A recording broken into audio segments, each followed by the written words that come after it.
සහ ඉතුරු හරියට ගියා නම් කොච්චර සාර්ථකද ඔයක කියලා. නෙමෙයි අංජුශ්‍රී භාෂිත වාස්තු විද්‍යා ශාස්ත්‍රයනුත් ගෙනාවේ ප්‍රමිතිකරණයක් තමයි. ඒ කාලේ ඒ වෘත්තිකයන්ට තැන දුන්නාම ඉබේම ප්‍රමිතිකරණය වෙනවා. ආදි කාලේ දැනුම වටා ඕනෝට වඩා කැරගෙන එකේ තේරුමක් නැහැ. දැන් ශ්‍රී ලංකා වාස්තු විද්‍යා සංගමයේ ආකිටෙක් 2026 සැසිවාරයේ තේමාව හැටියට මේ සැරේ අරගෙන තියෙන්නේ transcend transform and thrive කියන එක. ඒ කියන්නේ අපි හිතියේ කොතනද අද ඉන්නේ කොතනද සහ යා යුත්තේ කොතනද කියන සාකච්ඡාව කරන්න තමයි අපි එකතු වුණේ. මේ ප්‍රදර්ශනයේදී මේ ෆෝරම් එකේදී අපි අන්තර්ජාතික වශයෙන් සහභාගිත්වයක් ගන්නවා ලෝකේ ප්‍රධානතම කතිකයෝ කීප දෙනෙක් ගෙනල්ලා ඒ වගේම ලංකාවේ ඉන්න ඉහළම මට්ටමේ මේ විෂය ප්‍රාමාණිකයෝ එකතු වෙලා මේ ගැන සාකච්ඡා පවත්වනවා. අද අපි මේ කතා කරන්නේ ඊට පරිබාහිර නොවන ඒ විෂය කරුණු ඇතුළත් වෙන කෙටි සාකච්ඡාවක් කරන්නයි බලාපොරොත්තුව ඒ ගැන. මාත් එක්ක ඉන්නේ ජනක ධර්මසේන ශ්‍රී ලංකා වාස්තු විද්‍යා සංගමයේ ලේකම්. ජනක බොහොම ස්තුතියි නාමල්. ඉතින් අපි මේ මීට ඉස්සර ඉඳන් අපි දිගටම අපි කතා බහ කරන උදවිය නාමල්ුයිමයි අපි මුලින්ම හම්බෙන්නේ 89 විතර.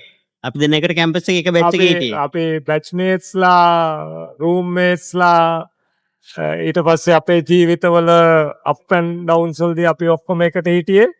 ඉතින් මං හිතනවා අපිට එකට දුක සැප බෙදාගත්ත යාළුවෝ. අපිට නිහතමානී සහ ප්‍රමාණාත්මක අවබෝධයක් තියෙනවා මේ දේවල් අපි ගැන කියලා. මං හිතන්නේ අපි කතා කරන්න ඕනේ ට්‍රාන්ස්ෆෝර්ම් ට්‍රාන්සෙන්ඩ් ත්‍රයිව් කියන විෂයේදීත් අපි කතා කරන්නේ යුග තුනක් ගැන. එතනදීත් අපි කතා කළ යුත්තේ සහ අපිට තේරෙන විදිහට අපි මේ කතා කරන්නේ යම්කිසි කාලානුරූප විෂයක් ගැන. එතකොට අපිට කියන්න තියෙන එක දෙයක් තමයි ඕනෑම විෂයක් ඕනෑම අත්දැකීමක් අපි ඒ කාලයට අනුරූපව කතා කරන්න එකත් වැදගත්. මේ කාලයේදී හුඟක් වෙලාවට අපි හිතනවා අපි සාකච්ඡා වෙනවා අපි පාවිච්චි කළ යුතුයි ඉස්සර කාලේ පාවිච්චි කරපු දැනුම් පද්ධතීන් අපි පාවිච්චි කරන්න ඕනේ කියලා සමහරු කතා කරනවා. ඒවා එක ගැටෙන්න හොඳ නැහැ කියලා කතා කරනවා. ඒක ගැන මොකද අදහස? නාමල් මෙහෙමනේ. මේ දැනුම කියන එක ගල් රෝලක් වගේ. ඒක තල්ලු වෙගෙන යනවා. එතකොට අපි ඒ ඉස්සර තිබ්බ දැනුමයි දැන් තියෙන දැනුමයි ඊට ඉස්සරහට අපිට ප්‍රෙඩික්ට් කරන්න පුළුවන් ප්‍රක්ෂේපණය කරන්න පුළුවන් දැනුමයි ඔක්කොම අරගෙන තමයි යන්න ඕන. ඒකදී කිසි වෙලාවක මේ ඉස්සර ආදි කාලේ තිබ්බ දැනුම එපා කියන එකක් කියවෙන්නේ නැහැ. නමුත් ආදි කාලේ දැනුම වටා ඕනෝට වඩා කැරගෙන එකේ තේරුමක් නැහැ. දැන් අපි අවුරුදු 2500ක වගේ ඔය හැමදාම අපි කියන ගන්නේ.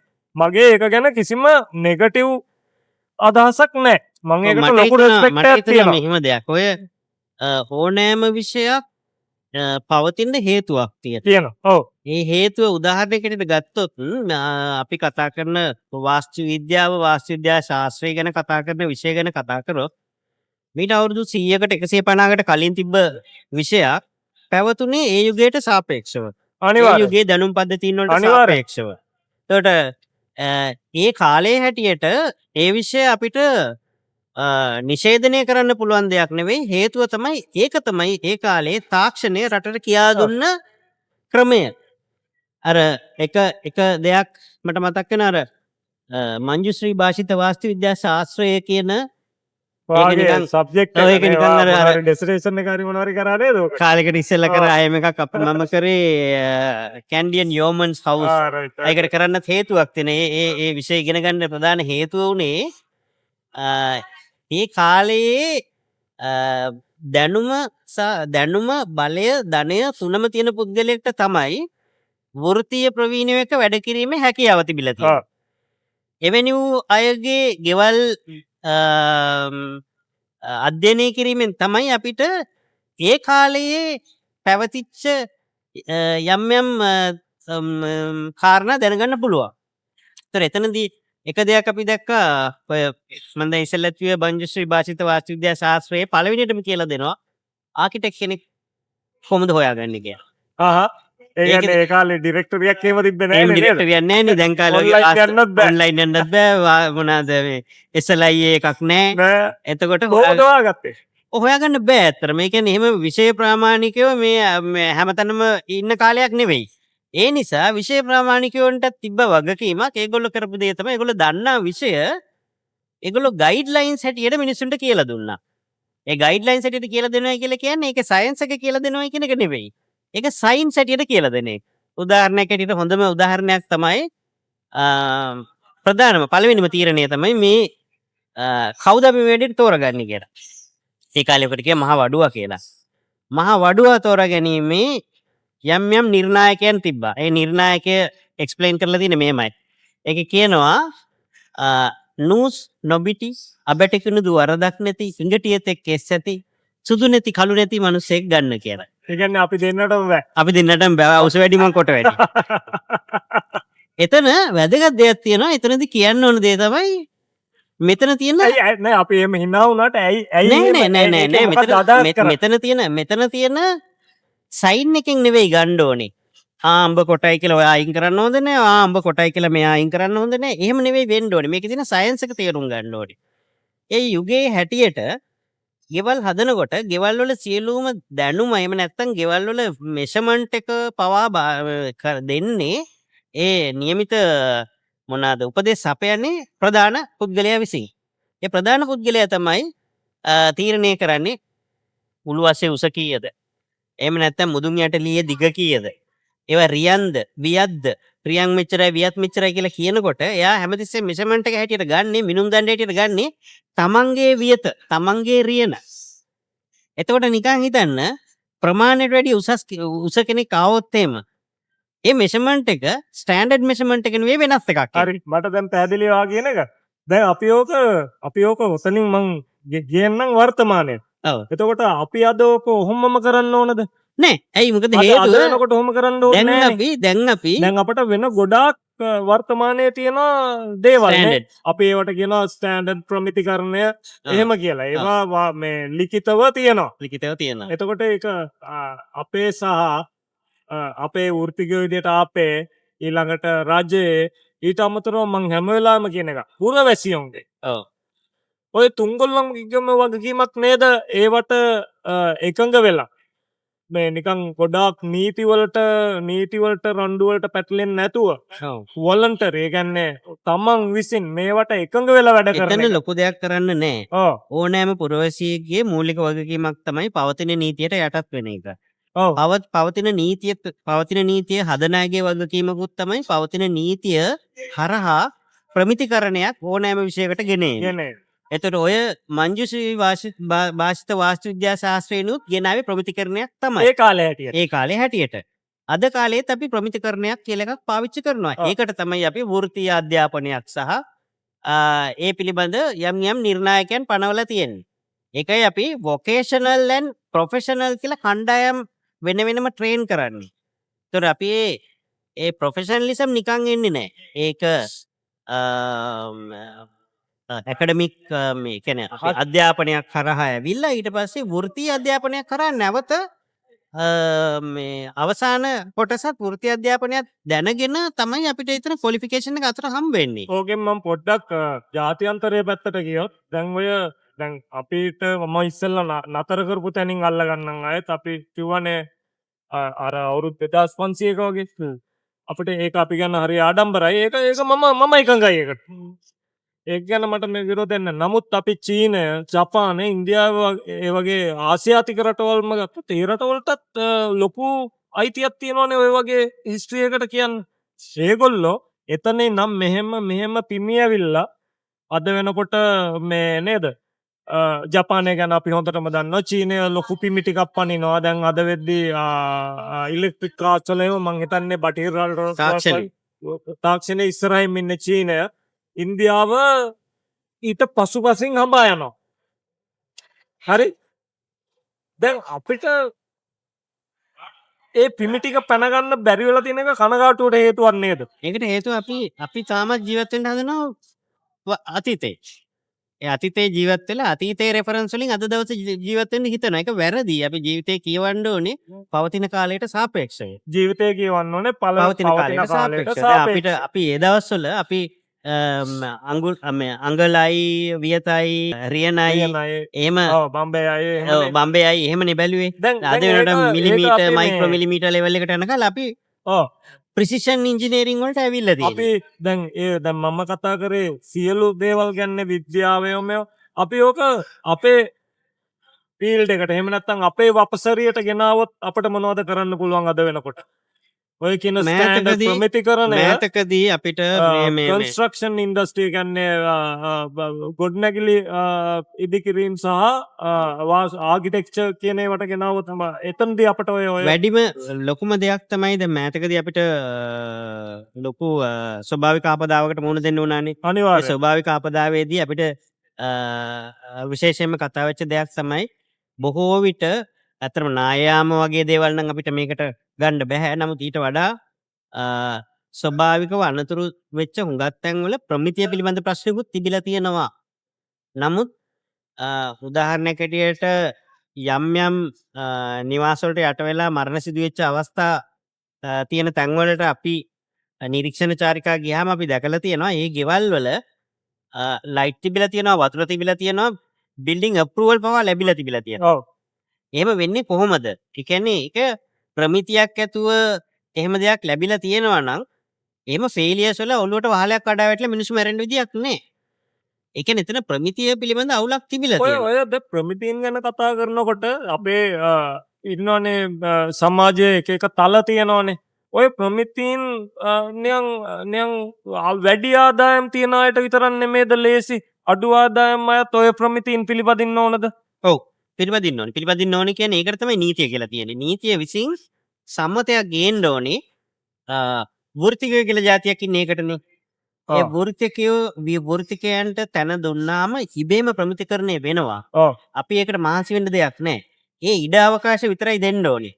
නමුත් මෙතනදී වැරදි පිළිගැනීමක් තියෙනවා. කමක් නැහැ අරයත් කීයක් හරි හොයාගන්න එයා මේ වැඩේ කරලා එයාට අපි ඉඩ දෙමු වගේ කියලා හිතලා කරාට එයා එහෙම වෘත්තිකයෙක් නොවන කෙනෙක් විසින් කරන යම් කිසි දෙයක බලපෑම බොහොම දරුණු වෙන්න පුළුවන්. හැබැයි එතකොට කාට හරි මේවා පිළිපදින්න අපහසුකම් තියෙනවා නම් ඒක අපේ මේ රජයේ හැම වෘත්තිකයෝ ඒක ඒ පිළිපද දැන මේ උගත් අයගේ වගකීම ඒගොල්ලන්ට මේ ඒකට උදව් කරන එක නේද? ඔව් ඒක හරි. එහෙම ක්‍රියාමාර්ග හදා ගන්න ඕනේ. නමුත් ඒවා පිළිපැදිය යුතුමයි සමාජය විසින්. ඒ අර සෝෂල් ඇග්‍රීමන්ට් කියලා සෝෂල් ඇග්‍රීමන්ට් එකක් ගැන කියලා ඔය අපේ ෆ්‍රෙන්ච් රිවොලූෂන් එකේදී එහෙම කතා කරන්නේ සමාජය සහ රජය අතර ඒ කියන්නේ කොන්ත්‍රාත්තුවක් තියෙනවා. ඒ කියන්නේ රජයෙන් කොන්ත්‍රාත්තුවක් කියන්නේ මේ බිල්ඩින් හදන කොන්ත්‍රාත්තුවක් නෙවෙයි. මේ එකඟතාවයක් තියෙනවා. ඕගොල්ලෝ කියන්න ඒ මුලදී අපි කතා බහ කරලා එකඟ වුණාට පස්සේ හැබැයි පිළිපදින්න ඕනේ. එකඟ වුණාට පස්සේ වංගු ගහන්න බෑ. ඒක තමයි නීතිය කියලා කියන්නේ. ඒක තමයි නීතිය කියලා කියන්නේ. හැමෝම පුරවැසියාගේ ලොකු වගකීමක් තියෙනව නේද? පුරවැසියාගේ ඉතාම ලොකු වගකීමක් තියෙනවා නීතියට යටත් වෙන්න. අපේ ඊටත් වඩා ලොකු වගකීමක් තියෙනවා නේ. වෘත්තිකයෝ විදියට. ඔව්. රජයේත් වගකීමක් තියෙනවා. රජයේත් වගකීමක් තියෙනවා. මම හිතන්නේ ඔය පණිවිඩය තමයි අපි ගෙනියන්න ඕනේ පුළුවන් තරම් සමාජයට හැකිතාක් දුරට මේ පණිවිඩය ගෙනියන්න ඕනේ. වගකීමක් ඇති රජයක් වෙන්න ඕනේ, වගකීමක් ඇති වෘත්තිකයෙක් වෙන්න ඕනේ, වගකීමක් ඇති සමාජයක් වෙන්න ඕනේ මේ. ඔය අපි හිතනවා මේ එහෙම කරගත්තොත් මේක මේ අපිට සෑහෙන දුරකට මේ මැනේජ් කරගන්න පුළුවන් මට්ටමකින් තියාගන්න පුළුවන් මේ ප්‍රශ්න නේද? මේවා විසඳන්න බැරි ප්‍රශ්න නෙමෙයි. ඔව්. දැනට තියෙන තත්ත්වයට අපි හුඟක් දෙනා මෙතන හොඳ ප්‍රවේශයක් තියෙනවා. මේ ගැන කතිකාවක් ඇති වෙලා තියෙනවා. ඒක හොඳයි නේද? මේ කතිකාව දිගටම ගෙනියන්න. මම දැක්කා මේ ගොඩක් මේ අපේ මෙහෙම නැතුව වෙන බ්ලොග්ස් වල වීලොග්ස් වල වගේ YouTube එකේ එහෙම මේ ඒක ස්ථිර වශයෙන් මෙහෙම නිර්මිත පරිසරය ගැන කතා නොකර සාමාන්‍යයෙන් දේශපාලන ආර්ථික වගේ කතා කරන අය මේක ගැන කතා කරනවාද? ඕක මං හිතනවා ඒක ඉතාමත් වැදගත් දෙයක් කියලා. ඒකයි මං ඕකට තව අර පොඩි දෙයක් එකතු කරන්න කැමතියි. අර ලෝකයේ මං මේ නිතරම ඔය කියපු හැම කෙනා තමයි ලෝකයේ විද්‍යාත්මක සහ සමාජ පිමි පනින්නේ අපට යම් දෙයක් කිරීමේ නිරීක්ෂණ හැකියාව වැඩි වෙනවා. ඔය නිරීක්ෂණ හැකියාව වැඩි වෙනවා කියන්නේම ප්‍රමිතිකරණය. අංගලට මනින්න පුළුවන් වුණාම අංගලට පමණක් නම් මනින්න පුළුවන් අපිට කරන්න පුළුවන් වැඩ සමුදායක් තියෙනවානේ. ඔව්. ඒක අපි නූලට මනින්න පුළුවන් වුණාම අපි දකිනවා ඊට වඩා සූක්ෂම. ඒ වගේම අභ්‍යාකාශ දෙස දුර දකින එකත් එහෙමයි. එතකොට එහෙම අපි ඔය මේ ප්‍රමිතිකරණයන් වැඩි කරගන්නවා කියන්නේ අපේ දැකීමේ අවබෝධය වැඩි කරගන්න එක නේද? ඔව් ඔව් ඔව්. ඒ අවම වශයෙන් මේ කියන ඒකට කියන්නේ සාක්ෂරතාවය ඔව් තිබිය යුතුයි සමාජයකට. සමාජයේ ඔව් මේ සාක්ෂරතාවය කියන්නේ අකුරු කියවීමේ හැකියාවම අකුරු නෙමෙයි. කියවීම නෙවෙයි. අකුරු කියවීම විතරක් නෙවෙයි. මේ කියන සාක්ෂරතාවය සිදුවිය යුත්තේ කුමක්ද කියන ගැන සමාජයකට තිබිය යුතුයි. ඒක මේ වැඩි කරගන්න මම හිතනවා මේ ඔය අර කියන ත්‍රිකෝණයේ තුන්ගොල්ලන්ට මේ එකතු වුණාම ඕක හොඳට කරගන්න පුළුවන් කියලා. මෑතකදී අපිට සිදුවෙච්ච ස්වභාවික ආපදාවල් අතරින් අපිට දරුණුවටම දැනිච්ච එක තමයි දිත්වා කුණාටුව සුලිසුලඟ. අර මොනවාද යකඩ පාලමත් ඇද වුණානේ? යකඩ පාලමත් යකා පාල. යකා පාලමත් ඇද පෙර දින වුණා. යකා පාලත් මත ඇද වුණා. ඔව්. නමුත් එතනින් අපිට නැගී සිටීමට අපිට ඇත්තට මේකට ක්‍රම මොනවාද මේ ඒකට කියන්නේ අපි short term measures and long term measures කියන දෙකක් ගන්න වෙනවා. ඔව්. long term measures කියන්නේ දීර්ඝකාලීන දැක්මක්. කෙටි කාලීන සහ දීර්ඝකාලීන දැක්මක් තියෙන්න ඕනේ එතන. ඔව්. එතන කෙටි කාලීන දැක්මට ඕකේ අපි ඒකට අපි ලෑස්ති වෙමු. නමුත් දීර්ඝකාලීන දැක්ම ගැන මම හිතනවා අපි හුඟක් බර තියලා කතා කරන්න ඕනි කියලා. ඔය ලංකාවේ දිගටම තියෙන මේ පොඩි විවේචනයක් නේද දීර්ඝකාලීන දැකීම් අඩුයි කියලා එහෙම අපිට එහෙම කියනවනේ. ලොකු මොකද්ද ප්ලෑන්ස් බෑ. ප්ලෑන්ස් තිබ්බට ආණ්ඩු මාරු වෙනකොට ප්ලෑන්ස් මාරු වෙනවා. එහෙම එකක් තියෙනවා. ඒ වුණාට අපි බැලුවොත් අපි පොඩි කේසස් කීපයක් ගනිමු. කොළඹ තියෙන මරයින් ඩ්‍රයිව් එක අපේ මාර්ග පද්ධතියට අලුතෙන් එක් වෙච්ච පාරක්. ඔව්. ඒ සැලසුම ඇදුනේ කොයි කාලෙද? මං අහලා තියෙන විදිහට කොළඹ ක්‍රමයේ යටතේ කොළඹ 70 ගණන් 70 ගණන් වල ජයවර්ධන රජයේ යටතේ. ඔව්. එතකොට හයිවේ මාර්ග පද්ධතිය කාගේ කාලේ සැලසුමක්ද? ඒක මං දිනවකවානු කියන්න දන්නේ මට මතකයි පොඩි කාලේ කැලණි පාලමෙන් එකට එනකොට ඔය කියන්නේ සිරිමාව බණ්ඩාරනායක ආණ්ඩුව සිරිමා බණ්ඩාරනායක කාලේ බේස්ලයින් ෆිල්ම් හෝඩින්ග්ස් ගහපු ෆ්‍රේම් වගේක් තිබ්බා. මට තාත්තා කියනවා ඔය මේ එයාපෝට් එකට යන හයිවේ එකට ගහපු ෆ්‍රේම් එක. හරියට හරි. ඕක ඒ දවස්වල හැදුනා නම් ඒකට කියන්නේ දකුණු ආසියාවේ පළවෙනි හයිවේ එක කියලා කියන්න තිබ්බ එක. ඔව්. ඒතර ඒත් එක්කම බේස්ලයින් රෝඩ් එක කියලා එකකුත් හැදුනා. ඒකත් හැදුනේ අවුරුදු ගාණක් තිස්සේ. මං හිතන්නේ අපි දැන් අවුරුදු 10කට නෙමෙයි අවුරුදු 15කට 20කට ඉස්සෙල්ලා කුමගායි ආයතනය විසින් හැදුවේ. ඔව්. නයිස්. ඔය හැම එකක්ම අපිට සැලසුම් තිබ්බේ නෑ කියන්න බෑ. සැලසුම් තිබුණා සහ කෙරුණා. ඒ කියන්නේ ඒ සැලසුම කරන දවසේ නෙවෙයි ඒක වෙන්නේ. මේ ගොඩක් කාලයක් තිස්සේ දක්ෂිණ අධිවේගී මාර්ගයේ සැලසුම් කෙරුණේ 94 95 6 විතර. ඒක අස්සම් කරේ 2002ද කොහෙද?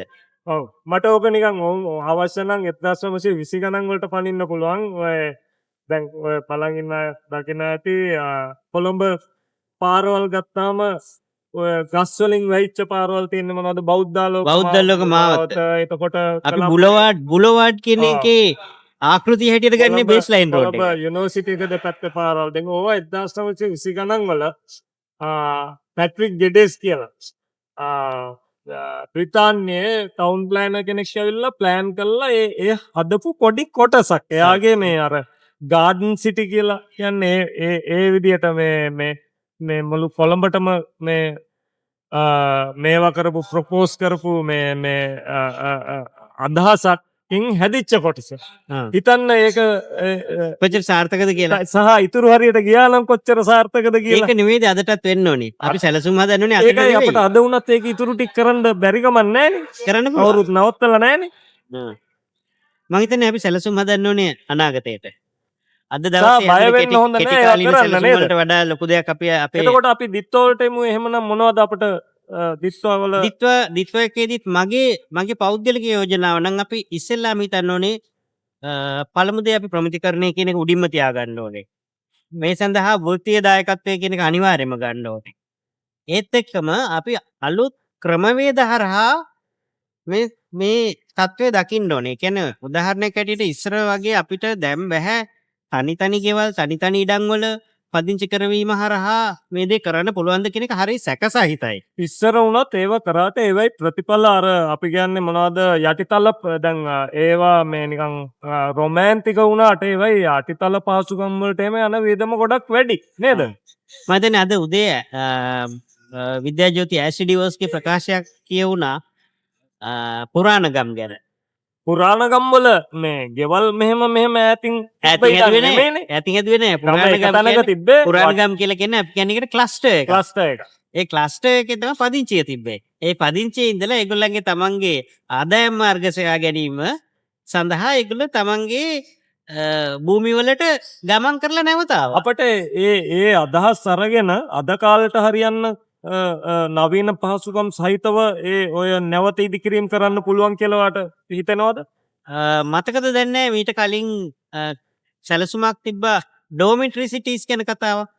කතාවක් තිබ්බා. ඔව් ඩෝමිටරි සිටිස් කියලා කියන්නේ ඔය ඕකේ ටිකක් දිගුවක්. ඒ කියන්නේ අපි වැඩ කරනවා මේ කොළඹ ප්‍රධාන නගරයේ ආසන්නයේ වැඩ කරන කට්ටියට ඉක්මනින් තමන්ගේ ගෙදරට ඒ කියන්නේ පානදුරේ වෙන්න පුළුවන්, කැලණිය වෙන්න පුළුවන්, මාළඹේ වෙන්න පුළුවන්, ඉක්මනින් තමන්ගේ ගෙදරට යන්න පුළුවන් සැලසුමක් තියෙන්න ඕනේ කියලා. ඕකට ලංකාවේ උදාහරණ නැතුවම නොවේ. මහවැලිය යටතේ මේ ජෙෆ්රි බව අපේ හැමෝමකත් ජෙෆ්රිත් එක්ක වැඩ කරපු උල්රික් ප්ලෙස්නර්. එයා මහවැලි නව නගර හදද්දී නුවරට තදාසන්නව දිග්ගන්න නුවර මට වඩා දන්න කෙනානේවා ඒවා ඊට අමතරව ඔය මේ මහවැලි නවනගර කියලා ගිරාඳුරු කෝට්ටේ දෙයත්ත කන්දියෝගේ ඔය වගේ කොහොම මේ ක්ලස්ටර් ඩෙවලොප්මන්ට් කරලා තියෙනවා. ක්ලස්ටර් ඩෙවලොප්මන්ට් කරලා තියෙනවා සා ඒවා සාර්ථකයි. අසාර්ථක නැහැ. ඒවා සාර්ථකයි. ඒවයි යම් කොටස් ගැන ක්‍රිටික මේ කතා කරන්න පුළුවන් පොඩි අඩුපාඩුකම් ගැන. නමුත් පොදුවේ සාර්ථකයි නේද? පොදුවේ සාර්ථකයි. අනුගණන් වල මැදමට මතකයි මහනුවරට මාස්ටර් ප්ලෑන් එකක් කරා. ඒ තාක්ටෙක් ඇසිඩිවර්ස් කරේ. ඔව්. ඒකත් ඔය ගාඩන් සිටි කොන්සෙප්ට් එකේ අපිට අදාළ අපිට දැනෙන විදිහට ඒ කියන්නේ නුවර වැවේ ඉඳලා දැනට හදාගෙන යන ගුඩ්ෂෙඩ් බස් ස්ටෑන්ඩ් එකට වෙනකල් ගාඩන් එකක් හැටියට කොහොමද සිටි එක ඩෙවලොප් කරන්න කියන එක ගැන තමයි කතාව ගියේ.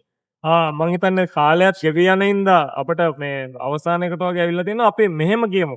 දැන් අපි දිත්වා අපට බොහොම කනගාටුදායක සහ මේ වේදනාත්මක අවස්ථාවක් වුණත් අපි අර මේ ඉංග්‍රීසියෙන් කියන්නේ ක්ලවුඩ් ඇස් සිල්වර් ලයින් ඒ වගේ හැම අඳුරු වලාකුළම රෙඩි රේඛාවක් තියෙනවා කියලා මේක මැදිහත් කරගෙන මැදිහත් කරගෙන ඊළඟට කරන වැඩවලින් අපට ඔය මේ නගර නිර්මාණය සහ ප්‍රමිතිකරණය සහ මේ රිදි රේඛාව දකින්න අවස්ථාවක් පුදා කරගත්තා නම් හොඳයි නේද? ඒක තමයි වෙන්න ඕනේ. අපි එහෙමනම් ඒ රිදි රේඛා සීනයත් සමග කතාව අවසන් කරමු. බොහොම ස්තුතියි. බොහොම ස්තුතියි.